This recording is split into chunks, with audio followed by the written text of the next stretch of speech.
એ માઘ મહિનાની મહા મહિનાની શિવરાત્રી એનું વ્રત બતાવે છે.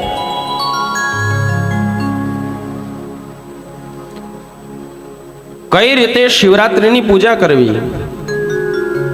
શિવરાત્રીમાં શિવજીના દર્શન કરવા, અભિષેક કરવા, પૂજન કરવું. 4 પ્રહરની વિશેષ પૂજા કરવામાં આવે છે. એ પૂજામાં રાત્રિના જાગરણ કરવામાં આવે. શિવરાત્રી મહારાત્રિ કહેવાય છે. શિવ મહારાત્રિ એ મહારાત્રિના દિવસે, આમ તો દરેક માસની એક જે 14 છે તે શિવરાત્રી જ ગણવામાં આવે, પણ મહા મહિનાની જે શિવરાત્રી છે એને મહાશિવરાત્રી કહેવામાં આવે છે. અને એ મહાશિવરાત્રીના દિવસે શિવજીનું પૂજન કરવામાં આવે, શિવજીનો અભિષેક કરવામાં આવે અને શિવ પંચાક્ષર મંત્ર મહામૃત્યુંજય મંત્રનો જપ કરવામાં આવે. રાત્રિના જાગરણ કરવામાં આવે છે. આખી રાત જાગરણ હોય, આખી રાત શિવજીની પૂજા કરવી એ મહાશિવરાત્રી છે. કહે છે કે 10 પ્રકારે પૂજન કરવું અને અંતે 8 નામ દ્વારા પરમાત્માના અંતે 8 નામ લેવા. કયા 8 નામ? કહે છે ભવ, રુદ્ર, શર્વ, પશુપતિ, મહાભીમ, ઈશાન ને ઉગ્ર. આવી રીતના 8 પરમાત્માના નામ લેવા. શાસ્ત્ર સંમત જે શિવલિંગ હોય તેનું પૂજન અર્ચન કરવું, એવું શિવ પુરાણ સૂચન કરે છે. જે શાસ્ત્ર સંમત હોય, શાસ્ત્ર પ્રમાણે જે શિવલિંગ હોય, શિવલિંગનું નિર્માણ થયું એની પૂજા કરવી. પવિત્ર વસ્ત્ર ધારણ કરવા, ઉપવસ્ત્ર ધારણ કરીને શિવ પૂજા કરવી. શિવ પૂજા જ્યારે કરવા જાય ક્યારેય પણ અપવિત્ર અવસ્થામાં ન જવું. અપવિત્ર અવસ્થામાં શિવ પૂજા ન થાય. પવિત્ર થઈ સ્નાન કરી શુદ્ધ વસ્ત્ર ધારણ કરીને શિવ પૂજા કરવી. અશુદ્ધ વસ્ત્રે શિવ પૂજા કરી અને ખોટા દોષે ન ભરાશું. શુદ્ધ વસ્ત્ર પહેરી શિવ પૂજા કરવી. અને શિવાલયમાં પણ બની શકે ત્યાં સુધી, આમ તો શાસ્ત્રનું વિધાન છે કે ધોતી પહેર્યા વગર શિવાલયમાં પ્રવેશ જ ન હોય. કારણ કે કોઈ પણ દેવની આમ તો પૂજા તમે કરો છો તો ધોતી પહેરવી જ પડે. પવિત્ર થઈ વસ્ત્ર પહેરી, ઉપવસ્ત્રને ધારણ કરીને શિવ પૂજા કરવી. 16 ઉપચાર દ્વારા શિવજીની પૂજા કરવામાં આવે છે. 16 ઉપચાર શિવજીને અતિ પ્રિય છે. એ 16 ઉપચારથી જ્યારે પૂજા કરવામાં આવે ત્યારે શિવજી પ્રસન્ન થાય છે. જેને આપણે 16 પૂજન કહીએ છીએ. એ 16 ઉપચારથી જ્યારે પરમાત્માની પૂજા થાય ત્યારે પરમાત્મા આપણા ઉપર ખૂબ અતિ રાજી થતા હોય છે. 16 ઉપચાર એટલે કયા? તો કે પહેલો ઉપચાર ધ્યાન. અહીંયા આપણે દરરોજ આ કક્ષમાં, પૂજા કક્ષમાં આપણે દરરોજ પૂજા કરાવે છે ભૂદેવો, એ 16 પૂજા. એવા 16 પહેલો ઉપચાર એટલે કે ધ્યાન. બીજું આહ્વાન, આસન, પાદ્ય, અર્ઘ્ય, આચમન, સ્નાન, વસ્ત્ર, યજ્ઞોપવિત આભૂષણ, ગંધ, પુષ્પ, ધૂપ, દીપ, નૈવેદ્ય, આરતી ને મંત્ર પુષ્પાંજલિ. આમ 16 ઉપચારથી પરમાત્માની પૂજા કરવામાં આવે ને 16 ઉપચાર કહેવાય. આ 16 ઉપચાર થયા. 16 ઉપચાર પરમાત્માની પૂજા કરવી એનું વિધાન શિવપુરાણમાં બતાવેલું છે. શિવરાત્રિના દિવસે પરમાત્માનું 16 ઉપચાર પૂજન કરી દ્રવ્ય જે અર્પણ કરીએ તે દ્રવ્ય અનુસાર મંત્ર બોલવા. જ્યારે પરમાત્માનું આપણે આહ્વાન કરતા હોય ત્યારે આહ્વાનનો મંત્ર બોલવો. જ્યારે પરમાત્માને આપણે પુષ્પ અર્પણ કરતા હોય ત્યારે પુષ્પનો મંત્ર બોલવો. જ્યારે પરમાત્માને ચંદન અર્પણ કરતા હોય ત્યારે ચંદનનો મંત્ર બોલવો. જે દ્રવ્ય એ મંત્ર. એમ નહીં કે મંત્ર કંઈક અલગ ચાલતા હોય અને દ્રવ્ય કંઈક અલગ અર્પણ થતું હોય. મંત્ર અનુસાર દ્રવ્ય અર્પણ કરવા. પાર્થિવ લિંગનું નિર્માણ પણ કરી શકીએ આપણે આપણા ઘરે. અને ઘરે શિવજીની પૂજા કરી વ્રતનું મહાત્મ્યનું શ્રવણ કરવું. શિવરાત્રી વ્રતની એક કથાનું રસપાન કરવું, શ્રવણ કરી અને વ્રતને સાર્થક કરવું. રાત્રે 4 પ્રહરની જે પૂજા છે, શિવરાત્રિના દિવસે સાયંકાળે 6 વાગ્યાથી શિવરાત્રી ચાલુ થઈ જાય. શિવ પૂજા 4 પ્રહરની પૂજા પ્રારંભ થઈ જાય. 6 વાગ્યાથી લઈ અને રાત્રિના 9 વાગ્યા સુધી પહેલા પ્રહરની પૂજા હોય. એ પહેલા પ્રહરની પૂજામાં શું કરવું એનું વિધાન શિવ પુરાણમાં, એ શિવરાત્રિના મહાત્મ્યમાં કરવામાં આવેલું છે. કહે છે કે પહેલા પ્રહરની પૂજા 6 વાગ્યાથી લઈ 9 વાગ્યા સુધીની જે પૂજા છે એમાં પાંચ બ્રાહ્મણોને બોલાવવા, પાંચ બ્રાહ્મણનો બોલાવી એને વરણ કરી એમને વિનંતી કરી અને ભગવાનની ષોડશોપચાર પૂજા કરવી. ત્યાર પછી પંચાક્ષર મંત્ર એટલે કે નમઃ શિવાય, આ પંચાક્ષર મંત્રનો જપ કરવો, શિવજીને અભિષેક કરવો અને 6 થી લઈને 9 વાગ્યા સુધી આ પૂજા કરવામાં આવે, પંચાક્ષર મંત્રનો જપ કરવામાં આવે.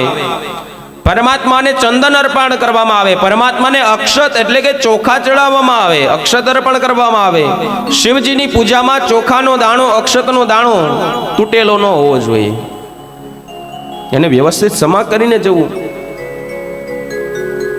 કટકા કટકા થઈ ગયા હોય એ ચોખા શિવજીને અર્પણ, આમ તો કોઈ પણ દેવને અર્પણ ન કરે, પણ શિવજી અખંડ છે માટે તેને અક્ષત અર્પણ કરવા, જેમાં કોઈ ક્ષતિ ન હોય એને અક્ષત કહેવાય. વ્યવસ્થિત ઘરે થોડી વાર સમય લઈ વ્યવસ્થિત સાફ કરીને પછી અર્પણ કરવું, અક્ષત અર્પણ કરવા, ચંદન ચડાવવું, કમળનું પુષ્પ અર્પણ કરવું, પરમાત્માની અષ્ટમૂર્તિઓના નામ બોલવા અને 8 કમળ અર્પણ કરવા. ભવ, રુદ્ર, શર્વ, પશુપતિ, મહા, ભીમ, ઈશાન, ઉગ્રામ 8 નામ બોલી 8 કમળના પુષ્પ અર્પણ કરી પરમાત્માને ધૂપ અર્પણ કરવો, ધૂપ, દીપ અને નૈવેદ્ય અર્પણ કરવું. આગ્રહ છે કે ધૂપ રાખવું, અગરબત્તી નહીં, ધૂપ. ધૂપ રાખી દીપ રાખી નૈવેદ્ય અર્પણ કરવું અને પકવાનના નૈવેદ્ય ધરવા ભગવાનને મુખવાસ અર્પણ કરવો અને ગુરુ મંત્ર હોય ગુરુ મંત્રનો જપ સતત ચાલુ રાખવો. શિવજીને તર્પણ કરી ધેનુ મુદ્રાનું દર્શન કરાવવું. પરમાત્માની પૂજામાં અલગ અલગ મુદ્રાઓનું દર્શન કરાવવામાં આવે. મુદ્રાઓ છે તે આપણા ભારતીય સંસ્કૃતિનો એક આધાર સ્તંભ છે. મુદ્રા એટલે કે ચિહ્ન, મુદ્રા એટલે કે પ્રતીક.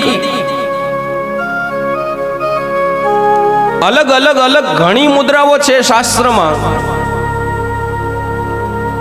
ધેનુ મુદ્રા છે, લિંગ મુદ્રા છે, આને લિંગ મુદ્રા કહેવાય. શિવલિંગ આકાર થાય. તમારા પાસે શિવલિંગ ન હોય તો તમે આ લિંગ મુદ્રાની પૂજા કરી શકો. આ લિંગ મુદ્રાના દર્શન કરો, આવી રીતના રાખીને લિંગ મુદ્રાના દર્શન કરો એટલે શિવલિંગના દર્શન કર્યાનું ફળ મળે છે.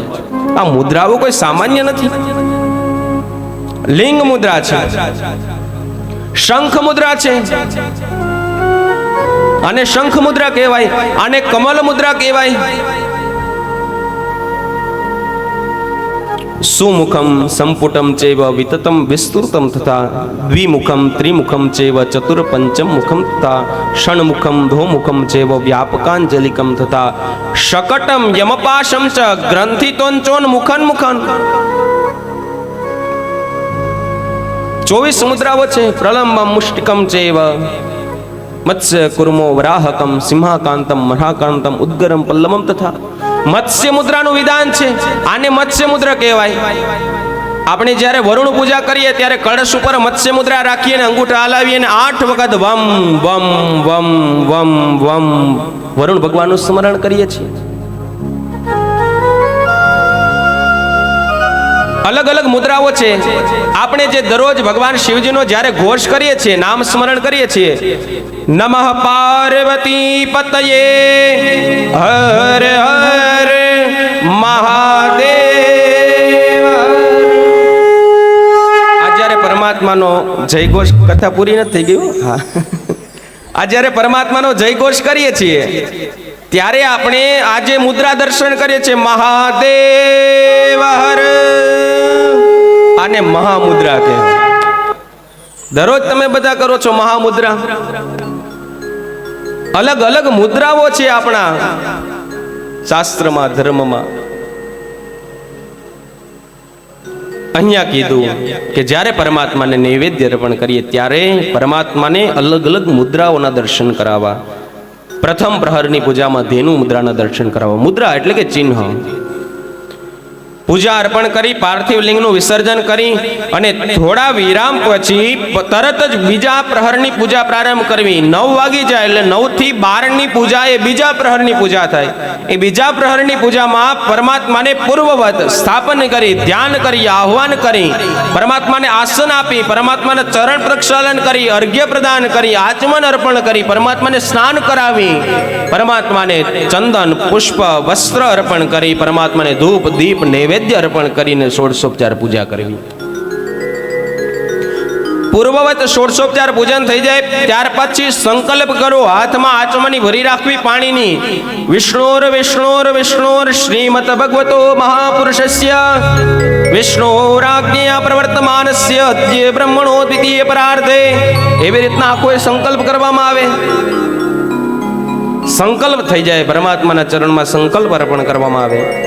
સંકલ્પ અર્પણ થાય ત્યાર પછી પરમાત્મા શિવની અભિષેક કરવામાં આવે. મંત્ર દ્વારા નમસ્તે રુદ્રમન્યવ ઉતોત ઇખવે નમઃ બાહુભ્યામ ઉતતે નમઃ. શિવજીનો અભિષેક કરવામાં આવે મંત્રો દ્વારા. ત્યાર પછી નમઃ શિવાય એવા પંચાક્ષર મંત્રનો જપ કરવો. બીજોરું નામનું એક ફળ આવે, ફળ દ્વારા પરમાત્માને અર્ઘ્ય અર્પણ કરવું. પરમાત્માને બીજા પ્રહરની પૂજામાં નૈવેદ્ય અર્પણમાં ખીરનું નૈવેદ્ય અર્પણ કરવું. બ્રહ્મ ભોજનોનો પણ અંતે સંકલ્પ કરો. બીજા પ્રહરની પૂજા પૂરી થવાની હોય 12 વાગ્યે ત્યારે બ્રહ્મ ભોજન કરાવીશ એવો સંકલ્પ શિવજીના ચરણમાં રાખવો. અને પછી એ પાર્થિવ લિંગ બનાવી હોય તેનું વિસર્જન કરવું. ત્યાર પછી ત્રીજું પ્રહર પ્રારંભ થાય 12 વાગ્યે. રાત્રે 12 વાગ્યે ત્રીજું પ્રહર ચાલુ થાય. 12 થી લઈને 3 વાગ્યા સુધી ત્રીજા પ્રહરની પૂજા હોય. એ ત્રીજા પ્રહરમાં પણ પૂર્વવત પરમાત્માનું પૂજન કરી, સંકલ્પ કરી, અભિષેક કરવો, પંચાક્ષર મંત્રનો જપ કરવો, પરમાત્માને ઘઉં અર્પણ કરવા ધાન્યમાં, પરમાત્માને અર્કનું પુષ્પ અર્પણ કરવું, આકડાનું ફૂલ અર્પણ કરવું. ત્રીજા પ્રહરની પૂજામાં એવું શિવ પુરાણ કહે છે. પરમાત્માને નૈવેદ્યમાં માલ પુવા જમાડવા. ત્રીજા પ્રહરની પૂજામાં શિવ પુરાણ કહે છે પરમાત્માને દાડમ સાથે અર્ઘ્ય અર્પણ કરવું. વિશેષ ફલાર્ઘ્ય છે. એદમ ફલમ મયા દેવ સ્થાપિતમ પુરતસ્તવ તેન મે સફલા વ્યાપ્તિર ભવે જન્મની જન્મની. પરમાત્માને જે વિશેષ ફળ અર્પણ કરવામાં આવે, અર્ઘ્ય અર્પણ કરવામાં આવે, દાડમ સાથે અર્પણ કરવું ત્રીજા પ્રહરની પૂજામાં. ત્યાર પછી પરમાત્માને દક્ષિણા અર્પણ કરવી. દક્ષિણા અર્પણ કરીને ત્યાર પછી બ્રહ્મ ભોજનનો સંકલ્પ લઈને ત્રીજા પ્રહરની પૂજાને પૂર્ણ કરવી. અને ત્રીજા પ્રહરની પૂજા 3 વાગે પૂર્ણ થાય. પછી 4 વાગ્યાથી લઈને 6 વાગ્યા સુધી ચોથા પ્રહરની પૂજા આવે. એ ચોથા પ્રહરમાં પણ પૂર્વવત પૂજન કરવું. પરમાત્માને અડદ, ડાંગ, મગ, સપ્ત ધાન્ય એ અર્પણ કરવા. 7 અલગ અલગ પ્રકારના ધાન્ય પરમાત્માને અર્પણ કરવા. પરમાત્માને બિલીપત્રથી પૂજા કરવી. મધુર પદાર્થનું નૈવેદ્ય એટલે કે કંઈક મીઠાઈનું નૈવેદ્ય અર્પણ કરવું. કેળાના ફળથી પરમાત્માને અર્ઘ્ય અર્પણ કરવું. યથાશક્તિ બ્રહ્મ ભોજન કરાવીશ એવો સંકલ્પ કરવો. આમ 6 વાગ્યા સુધી પૂજા કરવામાં આવે. આમ એને 4 પ્રહરની પૂજા એટલે કે મહાશિવરાત્રિની પૂજા. જેવો અરુણોદય થાય, સૂર્યોદય થવાનો સમય થાય એટલે સૂર્યોદય થતાની સાથે જ અરુણોદયમાં સ્નાન કરી ફરી પાછું શિવ પૂજામાં બેસી જવાનું. એવું નહીં કે 4 પ્રહરની પૂજા થઈ ગઈ એટલે શિવરાત્રી પૂર્ણ. સ્નાન કરી અને પાછા પૂજામાં બેસવું અને અવભૃત સ્નાન કરવું, બ્રહ્મ ભોજન કરાવવું, સંતોને ભોજન કરાવી, આરતી કરી મંત્ર પુષ્પાંજલિ અર્પણ કરવામાં આવે. આવી રીતના જ્યારે શિવરાત્રી એનું વ્રત કરવામાં આવે ત્યારે મહાશિવરાત્રીનું યથાર્થ ફળ આપણને મળતું હોય છે. આ થયું મહાશિવરાત્રીનું વ્રત જે શિવ પુરાણમાં લખેલું છે. એવી જ રીતના મેં તમને વર્ણન કરીને સંભળાવ્યું. શિવ પુરાણમાં એ વ્રતોનું મહત્વ દર્શાવવામાં આવ્યું છે. વિશેષ શિવરાત્રીનો મહિમા વધે એના માટે રોમહર્ષણજીએ એક ચરિત્ર પણ કીધું છે. કહે છે કે નિષાદ નામનો એક શિકારી ગુરુદ્રુહ નામ એ શિકારીનું હતું અને શિકારી છે તે વનમાં શિકાર કરવા માટે જાય છે. ઘણા દિવસોથી એ શિકાર કરવા જાય પણ એને કઈ શિકાર નથી મળતું. એના ઘરવાળાએ કીધું કે ભાઈ તું જંગલમાં જા છો, કઈ શિકાર કરીને તો લાવતો નથી, તો શા માટે ખાલી રખડવા જા છો જંગલમાં? અને આ શિકારી છે એ વિચાર કરે છે કે હું શિકાર કરવા જાઉં પણ મને શિકાર મળે તો હું શિકાર કરું ને, એમને કેનો શિકાર કરવો, મારે કંઈક મળવું તો જોઈએ ને. એટલે બધાએ ફોર્સ કર્યો કે ભાઈ તું ઘરે શિકાર કરીને જ આવજે આજે. અને શિકારીએ પણ નક્કી કર્યું કે આજે જ્યારે હું ઘરે પાછો આવીશ ત્યારે શિકાર કરીને જ આવીશ, નહીતર મારે ઘરે આવવું જ નથી. સંકલ્પ કર્યો અને એ શિકારી છે શિકાર કરવા માટે જંગલમાં જાય છે. જેવો એ જંગલમાં ગયો, જોવે છે કે ક્યાંક મને શિકાર મળી જાય, ક્યાંક મારો શિકાર મને મળી જાય. એમ વિચારતા વિચારતા ફરતા ફરતા રાત્રિનો એ સમય થયો. સૂર્ય છે ધીમે ધીમે ધીમે ધીમે અસ્ત થવા લાગ્યો, અંધકાર થવા લાગ્યો. કહે છે કે રાત્રિ થઈ ગઈ, હજુ મને મારો શિકાર ન મળ્યો, પણ મેં નિયમ કર્યો છે કે શિકાર મળશે તો જ ઘરે જઈશ, નહીતર નહીં જાઉં. શિકાર મળ્યો તો ઘરે જવું, નહીતર નથી જવું. પણ અહીંયા જંગલમાં તો ઘણા બધા હિંસક પશુઓ હોય, એ હિંસક પ્રાણીઓ હોય, સિંહ હોય, વાઘ હોય, હાથી હોય, દીપડા હોય, સુવર હોય, રીંછ હોય, એ બધા ક્યાંક મને મારી ન નાખે એવા બીકના પ્રતાપે શિકારી એક ઝાડ ઉપર ચડી ગયો. ઝાડ ઉપર ચડી અને ત્યાં એ પોતે તીરનું સંધાન કરી અને બેઠો છે કે જેવો શિકાર દેખાય એટલે તરત તીર લઈને મારી દો એને. ઝાડ ઉપર બેઠો. યોગાનો યોગ થયું એવું કે શિવ પુરાણ કહે છે કે જે ઝાડ હતું એ ઝાડ એ બીલીનું ઝાડ હતું, બીલીપત્ર હતું, બીલીનું વૃક્ષ હતું, એના ઉપર બેઠો છે.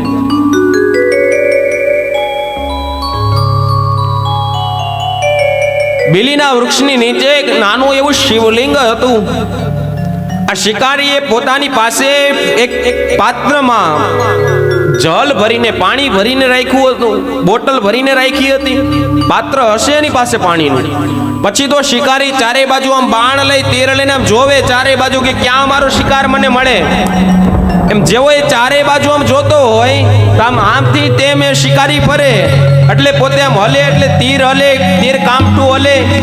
એવામાં એ તીર કામઠું એ બાણ છે એ બીલીપત્રના એ વૃક્ષ સાથે ઘસાય અને જેવું એ ઘસાય એટલે બીલીના વૃક્ષના એ બીલીપત્ર છે એક પછી એક નીચે ખરે.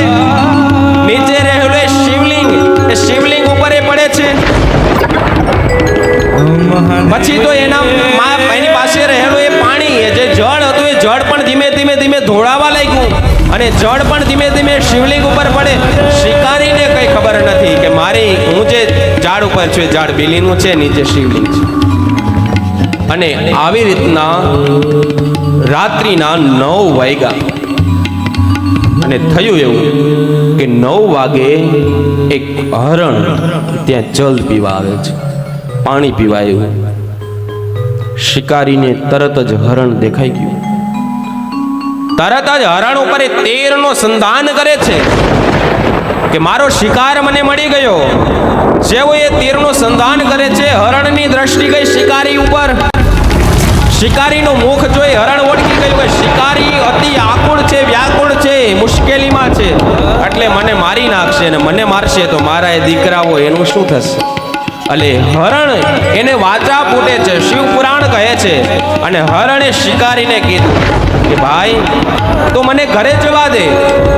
શિકારી કે તું મને શિકાર મેળો, હું થોડો તને ઘરે જવા દો. હવે તારે ભાગવું હોય ત્યાં ભાગી જા, પણ હવે તને ગમે ત્યાંથી પકડીને તીર મારીને મારી નાખીશ.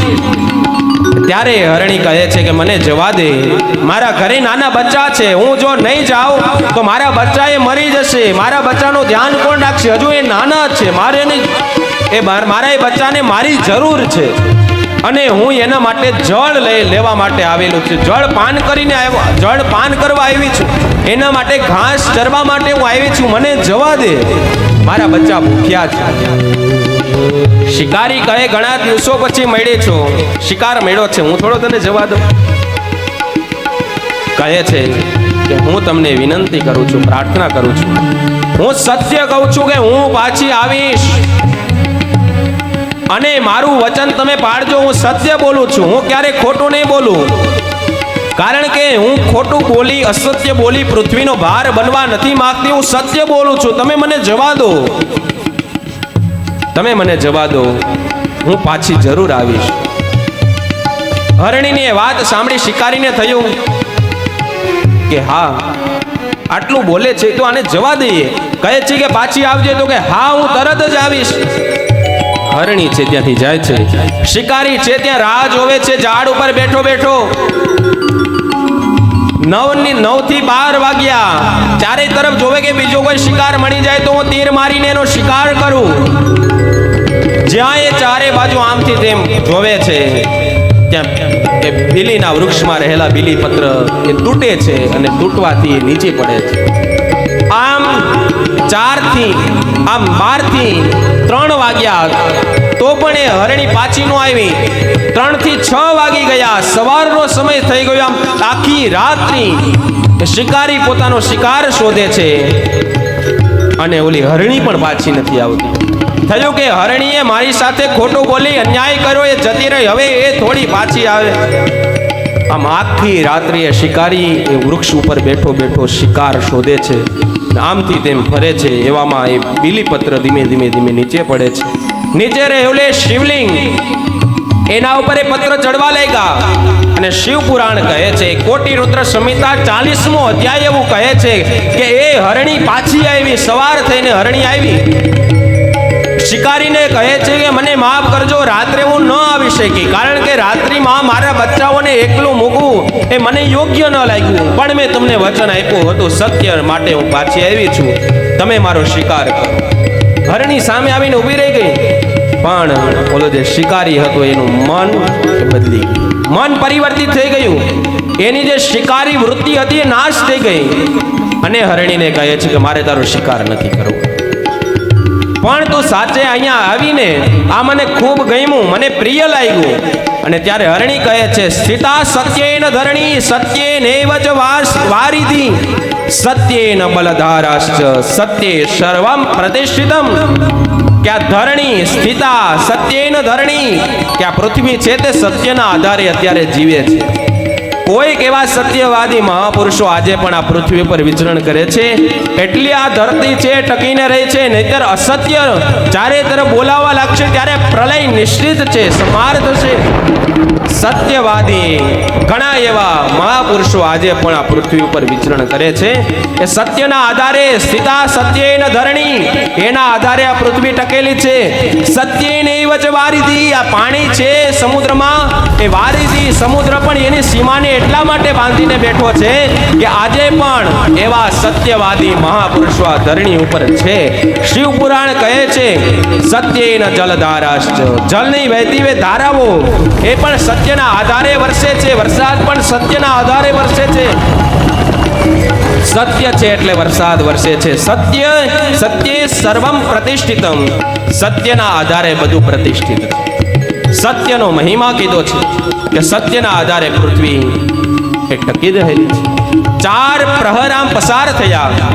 4 પ્રહરની એ પૂજા એ અજાણતા ઓલા શિકારીએ કરી. કારણ કે શિવરાત્રીનો દિવસ હતો, એ જે દિવસ હતો એ રાત્રિ હતી, શિવરાત્રીની દિવસ રાત્રિ હતી. શિકારીને ખ્યાલ નહોતો કે આજે શિવરાત્રી છે, મહાશિવરાત્રી છે. અને મહાશિવરાત્રીના દિવસે એ પોતે એ ઝાડ ઉપર બેઠો છે, શિકારને શોધે. 4 પ્રહર સુધી, સાંજના 6 વાગ્યાથી લઈ સવારના 6 વાગ્યા સુધી એ આમથી તેમ ફરે છે. બીલીપત્ર દ્વારા શિવજીનું પૂજન થયું. અને એ વરણીને કહે છે, જા તું જતી રે, મારે તને નથી મારવી, ખબર નહીં હું તને કેમ જવા દઉં છું, મારી એ શિકારી વૃત્તિ એ નાશ થઈ ગઈ છે. જ્યાં એવું થયું ત્યાં સ્વયં દેવાદિદેવ મહાદેવ પ્રગટ થયા. હાથમાં ત્રિશૂળ ડમરું ધારણ કરી, ચંદ્રમાને ધારણ કરી, જટાને ધારણ કરી, જટામાં રહેલી ગંગાને ધારણ કરી, વ્યાઘ્રાંબરને ધારણ કરી, ભસ્મનો લેપ કરી, ત્રિપુંડ ધારણ ધારણ કરી, રુદ્રાક્ષને ધારણ કરી, મુંડની માળાને ધારણ કરીને શિવ પ્રગટ થયા. મહાદેવને જોયા ત્યાં હાથમાં રહેલું એ ધનુષ્ય બાણ શિકારીનું નીચે પડી ગયું.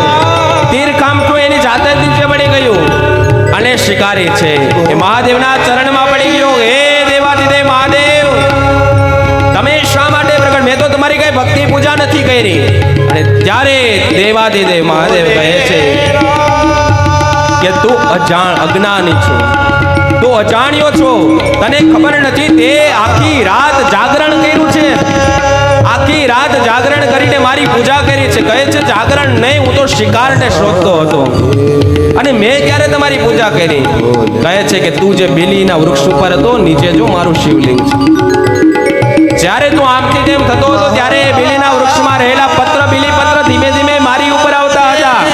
આમ અનેક પુષ્પપત્ર આવવાથી 1000 બીલીપત્રથી તે મારી પૂજા કરી આખી રાત્રિમાં.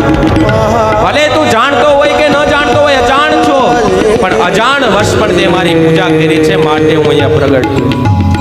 અને હવે તું શિકારી નહીં, તારા જેટલા પણ પાપ છે બળીને ભસ્મ થઈ ગયા સમાજ. અને આજથી તું પરમ શિવ ભક્ત તરીકે ઓળખાઈશ અને તારી ગાથા એ શિવ મહાપુરાણમાં ગવાશે. આ શિવજીએ વચન આપ્યું, કહે છે કે તું સાચો કૈલાસનો અધિકારી બનીશ. આવી રીતના એ શૃંગ કહે છે કે તું ભવિષ્યમાં તારો આ શિકારીનો જન્મ જ્યારે પૂર્ણ થશે, એ શિકારીના જન્મ પછી તારો જન્મ એ શૃંગવેરપુર નામના નગરમાં થશે. અને એ શૃંગવેરપુરમાં તારું નામ થશે ગુહ, અને ગુહના રૂપમાં તારો જન્મ થશે. અને તારા ઘરે સ્વયં પ્રભુ નારાયણ જ્યારે મર્યાદા રૂપે રામચંદ્રજીના રૂપે અવતરિત થશે, ત્યારે સ્વયં રામચંદ્રજી તારી સામે તને દર્શન આપવા આવશે. અજાણતા થયેલી શિવ પૂજા, એ શિવ પૂજા પણ એ ભગવાનના દર્શનનો એક લાભ પ્રાપ્ત કરાવે છે. આવી રીતના એ શિવ મહાપુરાણનો મહિમા, શિવરાત્રિ મહાશિવરાત્રિનો એ મહિમા એ શિવ મહાપુરાણમાં 40મા અધ્યાયમાં કોટી રુદ્ર સંહિતામાં રોમહર્ષણજી એ શૌનકાદિ ઋષિઓને શ્રવણ કરાવે છે.